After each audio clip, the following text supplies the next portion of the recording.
Standards of relationship repair.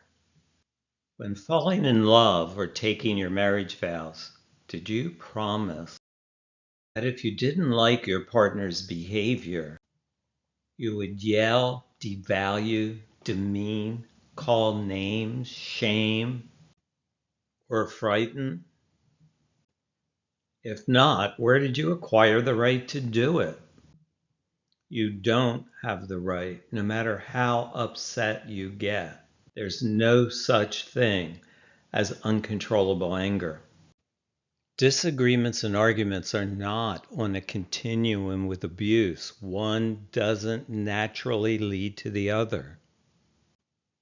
You have a right to assert your preferences and opinions, but not to devalue, demean, intimidate, or evoke fear or shame.